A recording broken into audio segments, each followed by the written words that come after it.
여러분, S&P 500은 연평균 10%씩 성장했다는 말 한 번쯤은 들어보셨을 겁니다. 투자를 조금이라도 공부해 본 분들이라면 거의 공식처럼 외우고 있는 문장이죠. 미국 주식은 결국 우상향한다. 장기적으로 보면 연평균 10%다. 워런 버핏도 S&P 500을 추천했다. 이 말들을 듣다 보면 자연스럽게 이런 생각이 듭니다. 그럼 그냥 사두기만 하면 되는 거 아냐? 복잡하게 고민할 필요 없이 S&P 500만 들고 있으면 부자 되는 거 아니야? 그래서 지금 이 순간에도 누군가는 아무 고민 없이 매수 버튼을 누릅니다. 연평균 10%. 숫자는 안정적으로 보이고 역사도 증명된 것처럼 보이니까요. 문제는 바로 그 지점에서 시작됩니다. 그리고 정확히 1년 뒤, 그 사람이 다시 계좌를 엽니다. 기대했던 숫자는 보이지 않고 대신 선명한 마이너스가 눈에 들어옵니다. 35%. 처음엔 이렇게 생각합니다. 조금만 더 기다리면 괜찮아지겠지. 연평균 10%라며. 이 정도 조정은 당연한 거겠지. 하지만 뉴스에서는 연일 공포를 말하고 주가는 반등할 기미 없이 흔들립니다. 계좌를 볼 때마다 심장이 내려앉고 결국 대부분의 사람이 똑같은 결말에 도달합니다. 손절. 패닉 매도. 여기서 잠깐 멈춰서 보죠. 저는 이 지점에서 늘 한 가지 질문을 던집니다. S&P 500이 문제라면 왜 20년, 30년 들고 간 사람들은 대부분 웃고 있을까? 오늘 영상에서 저는 언제 사라거나 지금 팔아라는 말을 하지 않겠습니다. 대신 같은 S&P 500을 들고도 왜 어떤 사람은 끝까지 가고 어떤 사람은 중간에서 내려버리는지 그 차이가 생기는 생각의 순간을 하나씩 꺼내보려 합니다.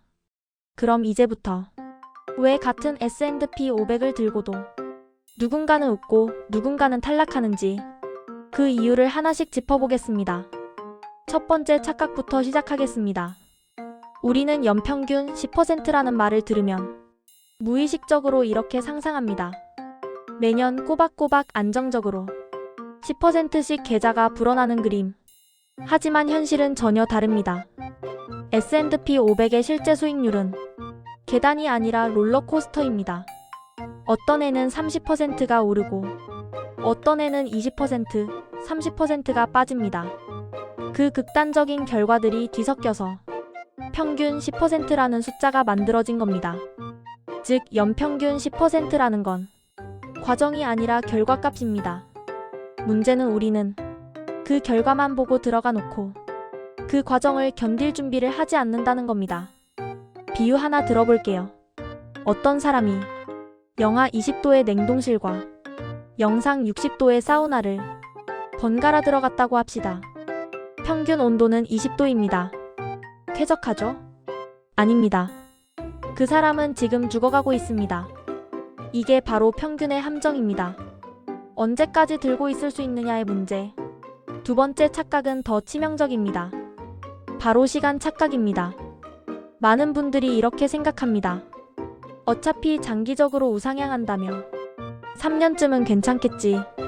근데 여기서 중요한 질문 하나. 여러분은 그 돈을 정말 10년 동안 안 써도 됩니까? 3년 뒤 전세금, 2년 뒤 결혼자금, 1년 뒤 학자금.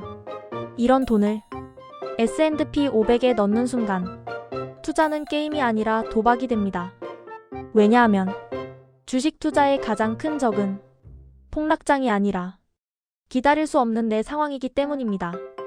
시장은 여러분의 개인 사정을 절대 기다려주지 않습니다. 그래서 투자의 원칙은 이겁니다. 잃어도 되는 돈이 아니라 최소 10년은 안 써도 되는 돈. 라벨이 붙은 돈은 주식에 넣으면 안 됩니다. 옆집 대박이 멘탈을 망친다. 세 번째 착각. 이건 거의 본능에 가깝습니다. 여러분이 S&P 500으로 연 8%를 벌고 있다고 합시다. 나쁘지 않죠. 그런데 어느 날 회사 동료가 말합니다.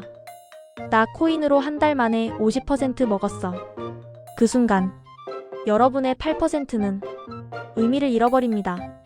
인간의 뇌는 절대적인 수익보다 상대적인 비교에 더 강하게 반응합니다. 그래서 우리는 검증된 전략을 버리고 더 자극적인 선택으로 이동합니다. 결과는 대부분 비슷합니다. 고점 추격, 그리고 손실. 부자가 되는 가장 빠른 방법은 천천히 부자가 되기로 결심하는 겁니다. 하락장은 재앙이 아니라 세일이다. 네 번째 착각입니다. 마트에서 전 품목 50% 세일하면 사람들은 줄을 섭니다. 그런데 주식이 50% 하락하면 사람들은 도망갑니다. 논리적으로 말이 안 됩니다. S&P 500은 미국 상위 500개 기업의 묶음입니다. 애플, 마이크로소프트, 구글, 이 기업들이 한 번의 위기로 사라졌습니까? 아닙니다. 가격이 떨어진 이유는 대부분 공포 때문입니다. 실적이 아니라 심리입니다. 그럼 이건 뭡니까? 세일입니다. 문제는 우리가 주식 가격을 너무 자주 본다는 겁니다. 아파트 시세는 매일 안 보죠. 그래서 버팁니다. 주식은 매일 봅니다. 그래서 멘탈이 무너집니다. 그래서 현실적인 해법은 이겁니다. 정리하겠습니다. 첫째, 연평균 10%는 매년 10%가 아닙니다. 롤러코스터입니다. 둘째, 10년 안에 쓸 돈은 절대 주식에 넣지 마십시오. 셋째, 남의 수익률과 비교하지 마십시오. 넷째, 하락장은 공포가 아니라 세일입니다. 그리고 마지막으로 가장 중요한 실전 전략. 적립식 자동화 비상금. 비상금 6개월치 생활비 확보. 그 다음 매달 같은 금액을 기계적으로 투자. 환율 뉴스 분위기 신경 쓰지 말고 시스템에 맡기십시오. S&P 500은 부자가 되는 방법이 아닙니다. 가난해지지 않는 방법입니다. 화려하지 않습니다. 지루합니다. 하지만 살아남습니다. 시장에서는 인내심 없는 사람의 돈이 인내심 있는 사람에게 이동합니다. 여러분은 어느 쪽이 되고 싶으신가요? 오늘이 10년 뒤를 바꾸는 그날일 수도 있습니다.